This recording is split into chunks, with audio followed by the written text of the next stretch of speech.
Even if your account's going up, even if you're getting more and more and more, your grip is slowly loosening on those things. Now, I say that because the things that God has given us, and He has given us much. He's given my family much. He's given you much. The things that we have that is much, our grip every day is loosening. We need to understand that because it will help us spend it and use it properly for the Lord. This is a passage which, read out of its context and out of the Bible itself, might lead you in a certain direction. A story was told that in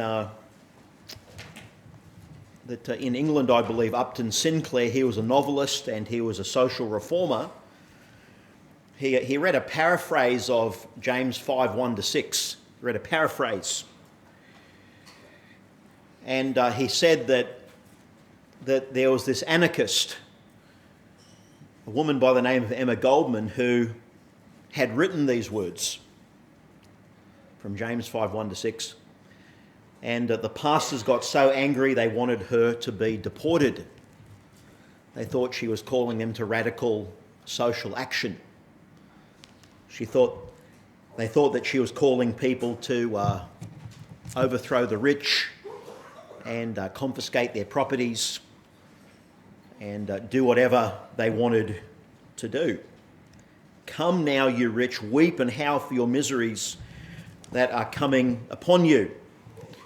Sometimes when I've looked at James 5:1, I've read mini-series. Just didn't see the word right. Weep and howl for your mini-series. Which kind of fits a lot of what we see out there in the world today on what people love and value on television. But James is addressing a situation that was probably impacting some of the Christians in the assembly, because in verse 7 he says, "Therefore be patient, brothers, until the coming of the Lord." There were people that James was writing to that were being abused. They were not being paid properly. They were being taken advantage of. And James is absolutely scathing.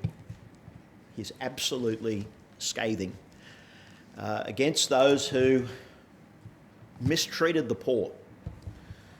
And they knew that they could get away with it. That was the worst thing.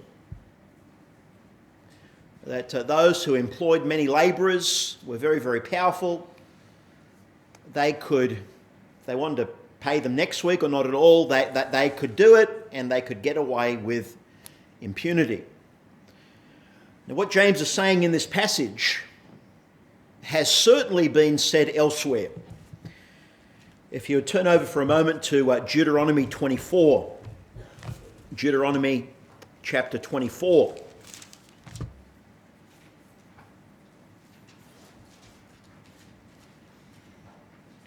Where God's word says in verse 14 and verse 15, "You shall not oppress a hired servant who is poor and needy, whether one of your brethren or one of the aliens who is in your land within your gates." These were people from other countries. "Each day you shall give him his wages." See, they were paid every day. They were day labourers. "And let not the sun go down on it." Don't wait till tomorrow. "For he is poor and has set his heart on it." That day labourer is counting on getting paid that afternoon, because they're going to spend a lot of it that afternoon. They're going to feed their family, whatever else they've got to do. They need to be paid that day because they had to eat that day. They had to live that day. That's how tenuous their existence was. All right? For them to be paid every week or fortnight or once a month, that's not in their thinking. That's not possible. Unless you want to get loans from people and pay it off at exorbitant rates, they had to get paid every single day. And friends, there are countries today in India, elsewhere, where people go into the city areas, hundreds and thousands of men hoping to get a day's work. It's scary. But this was the world of the Bible. And in fact, in verse 15 it says, he's poor and he set his heart on it. He set his heart on it, lest he cry out and against you to the Lord, and it be sin to you. God was watching what his people were doing towards their own brothers and sisters, towards foreigners who came and worked. And if they didn't pay their labourers, then this would be a sin in God's eyes, and they would certainly have to answer to God. Remember in Proverbs 3, you've read before, 27-28, do not withhold good from those who deserve it when it is in your power to act. Don't say to your neighbour, come back later, I'll give it tomorrow, when you have it with you. You've got the money there, it's sitting there, pay the person today. Don't hold off. That's how dire some people live, literally living hand to mouth. And it's sad, isn't it, in our own culture today, that someone, let's be honest, they can be covered in thousands of dollars of tattoos and apparently don't have money for their family. It's a scandal. Loads of money for the pokie machines and gambling, but apparently not enough to feed their children. That's a great sin, friends. That's a great sin. Very different category of people here who are living and working so that they can eat and feed their family. What kind of future is that? Well, that's how many people have lived, and some people still live today. But James tells these ones who were deliberately abusing the poor, getting the better of them, he says, your own miseries are coming on you. You're treating these people very miserably, but the clock is ticking and your own misery is coming. That's a scary thought. Your own misery is coming, whether in this life, through droughts or other things, business deals falling through, or standing before God and having to deal with that for all eternity. Your own misery is coming. This is called reaping and sowing in the Bible. Reaping and sowing. We're all going to reap what we sow, positively and negatively. If we reject God in time, he rejects us in eternity. We die lost, rejecting Jesus. If we accept God in time, he accepts us now and for all eternity. So this principle works across every layer of life, economically, socially, spiritually, politically. It all works. It's just that we don't always see it immediately. But it all happens. James is not making an attack on those who have things, that God has given them things, even an abundance of things. We know from the Bible that Abraham, very wealthy fellow. Job, very, very wealthy fellow. David, Solomon had enormous riches, and the main reason was God blessed him because he chose wisdom first. Because he chose wisdom, God gave him everything else, even beyond his needs. Jesus, buried in a rich man's tomb. He could give that to the Lord, and the Lord accepted it, received it.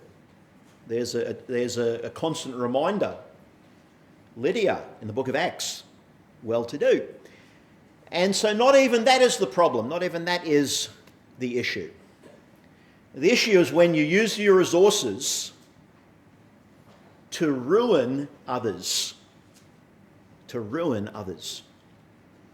And that's what many of the wealthy were doing in Bible times. Maybe they're paying off the Romans, paying off the city officials, knowing that, hey, I haven't paid this worker yesterday. I know he'll show up to work today because then he'll have no hope of ever getting paid. And maybe he'll keep turning up because I'll promise him tomorrow, and he'll keep coming and coming, getting himself into even more problems. And if he walks away and goes and works for someone else, he'll never see anything from me. That's how they thought. It was shocking, terrible. And God says to those who did that, your time is coming. It's coming for you. Look at verse 2. Look at verse 2. He says, your riches are corrupted and your garments moth-eaten. In Bible times, there were sort of three ways you could accumulate. Through grain, what you harvested in the ground. Through clothing. Think of the rich man and Lazarus, and it talked about just the way he dressed was breathtaking. Fed sumptuously, clothed so well. And then there was jewellery. So there's grain, food, there's clothing, there is jewellery. Now, in some ways, not a lot has changed. I guess today there's more emphasis on coins, on stock, shares, property, all that kind of stuff. But man has a way of putting his confidence in things he can wear, he can save, right? He can put under his bed, save in the old-fashioned way, the safe way, all right? Mainly, if you've got a good security system. But things like jewellery, clothing, grain. I remember, as a kid in high school, Nike Air was like, that was it. Every boy dreamed to have a great pair of Nike Air. That was it. That's what we all wanted, because we knew that if we had those, we would play like Michael Jordan. Absolutely. We'd be instant basketball champions. We just figured if he had the shoes, everything else came with the shoes. It all came in the box, right? And so even as we go into adulthood, the pull of things is very, very strong. And if you look at verse 2 again, he says, the riches are corrupted, your garments are moth-eaten. He's saying these things are vanishing, because here's the thing. Every day you go on in life, every day we go on toward the grave, our grip loosens just a little bit.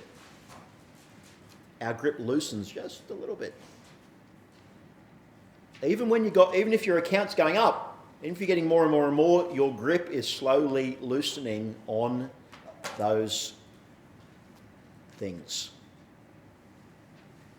Now, I say that because the things that God has given us, and he has given us much. He's given my family much. He's given you much. The things that we have that is much, our grip every day is loosening. We need to understand that. Because it will help us spend it and use it properly for the Lord. He says in verse number 3, he says, your gold and silver are corroded, losing its shine and its value. They don't rust, they corrode and tarnish. And look at what he says. He gets very personal. He says, and their corrosion, as you look at your silver and gold, they don't have the shine they had anymore, and it's tarnished. It says, their corrosion will be a witness against you and will eat your flesh like fire. You've heaped up treasure in the last days. So our favourite pair of shoes and our jewellery and clothes, as they wear out after each use, it's meant to be like a witness. Hey, I'm perishing. But for the rich person here, it was going to be for their condemnation. You keep on getting more and more, you can't even keep it. You can't even keep it. You're going to lose it as well. He says, you have heaped up treasure in the last days. You have been stockpiling your own judgment. That's interesting. What was supposed to be their greatest asset became their greatest liability. What was supposed to bring them safety would propel them into eternal danger, because that was their idol. That was their God. That's what they lived for. There's a lot of references in this passage. Well, there's allusions. You think of the rich young ruler who came to Jesus. And Jesus told him straight out, look, sell what you have and give it away and come follow me. And it was like a stab through the guy's heart. It was a stab through his heart, because Jesus had touched his most precious idol. His things. His things. He loved it so much, he was so attached to it, that Jesus said, you're going to have to let go of this for now. Let go of this for now. Come follow me. But he wouldn't, because he thought he had great riches. And yet those riches would be heaping up judgment in the last day. Look at what he says in verse 4. He says, Indeed, the wages of the labourers who mowed your fields, they tended to the harvest, which you kept back by fraud, cry out. Fraud was the problem. And the cries of the reapers have reached the ears of the Lord of Sabaoth, or the Lord of hosts. It's an Old Testament expression. David used the name Lord of hosts when he comes out against Goliath. The Lord of hosts. It reached to his ears. That's important. That's important. God was a silent witness, but they reached God's ears. You know, in our country we have Fair Work Australia. We have all sorts of different ombudsmen and people to help if you know you get cheated out of some pay.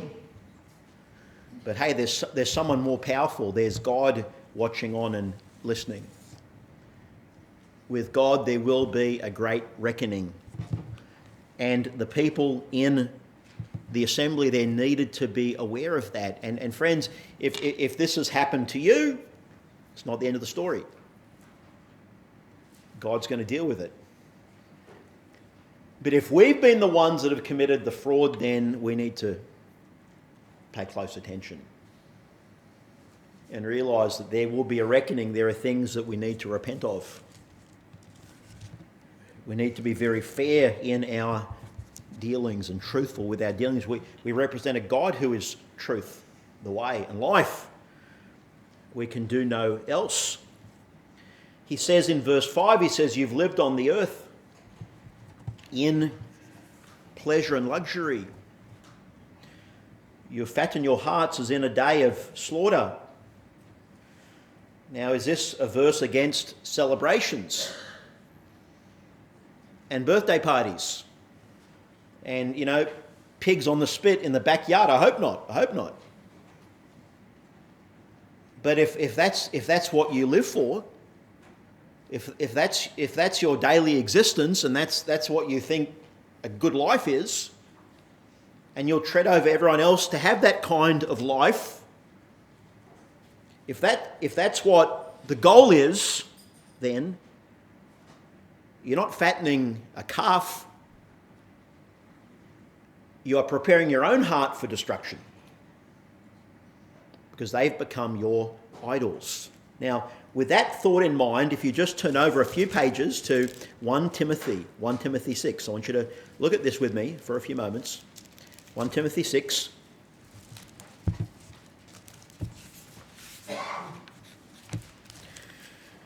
Look at verse 6 of 1 Timothy 6. He says, now godliness with contentment is great gain. The ordering is very important. He doesn't say be content, then be godly. He says no, godliness with contentment. The ordering is very important. It's great gain.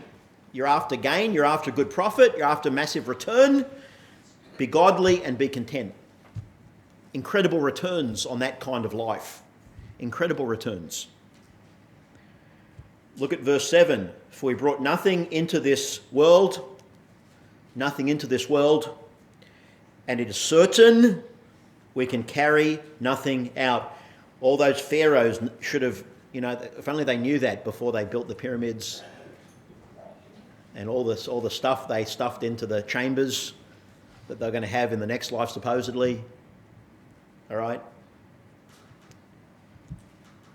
He says in verse 8, having food, clothing therewith, with these we shall be content. Ouch. Right? Food and clothing. Who's grown up here? And my goal is not to starve and not to be naked as an adult. Right? I just don't want to die of hunger, and I want some clothes. I mean, we think way beyond that. We think way beyond that. We never think in those terms. But biblically, if things really got turned back and we were just down to have food and clothing, these will be content. Paul went through that.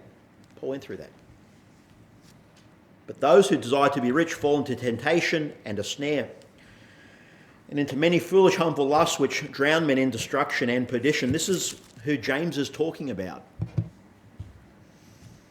This destructive, singular-minded for things of this life.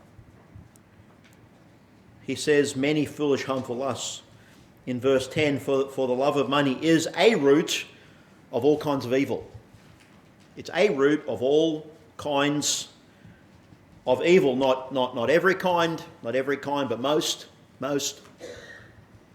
which some have strayed from the faith in their greediness. They strayed away. They got seduced. Do we still call them brother or sister? It's hard to tell. They strayed. That's their life. Sunday's another day to generate income. It's just another day. Why work 6 when you can work 7? Why not work this day? I can get penalties and all sorts of things and bonuses and they've strayed. It's a danger. It says in verse 10, they've pierced themselves through with many sorrows. And then skip down to verse 17. Paul tells Timothy, command those. Very direct, isn't he? Command those who are rich in this present age. Don't be haughty or proud. Don't be proud. Not to trust in uncertain riches, but in who? The living God. The living God. Who gives us richly all things to enjoy them. Does that make sense? It's paradoxical, isn't it? Don't trust in riches, don't trust in what you have, trust in God. And by the way, He'll give us things to enjoy. We can trust God. Let them do good, that they be rich in good works. There's a playing on words here. There's an imagery of be rich in good works. It's not the bank account, it's the working for God and others. Do that, he says. Ready to give, willing to share, storing up for yourselves a good foundation for the time to come, that they may lay hold on eternal life. The exact opposite of James here, okay? James warns the rich, if you pursue this, it's to your doom. Paul says, look, Be rich in good works, ready to give, willing to share, storing up for yourselves a good foundation. That's the kind of planning we need to be involved in, estate planning we need to be concerned for. And then finally, look at verse 6 of James 5. Look at verse 6 of James 5. He says, you have condemned, you have murdered the just. Perhaps some had been destroyed, whether financially. Maybe some workers went on strike and they just dealt with them violently. We don't really know. We don't know. He does not resist you. Can't really fight back. And they do so with impunity. With impunity. Isn't it true? Isn't it true that to have an abundance of things in this world is not always an advantage? To be wealthy in this world is usually not the best thing that can ever happen to you or me. It's usually not the best thing. And if you find yourself having to, pray to have your needs met, that's a good position to be in. It's a good position to be in because God promises to provide your needs. You're on the right track. And if there are things that you need to save for and to do later, that's not a bad thing, friends. That's a good position to be in because you are trusting God. And if that's not a concern for you, things are going well, just remember that grip of yours is loosening. It is loosening. Use some, share some, give some. This reflects the gospel of Christ. Paul talks in the context of giving in 2 Corinthians how Jesus, though he was rich, yet for your sakes became poor, that we, through his poverty, might become rich in salvation. Christ has shown us the way.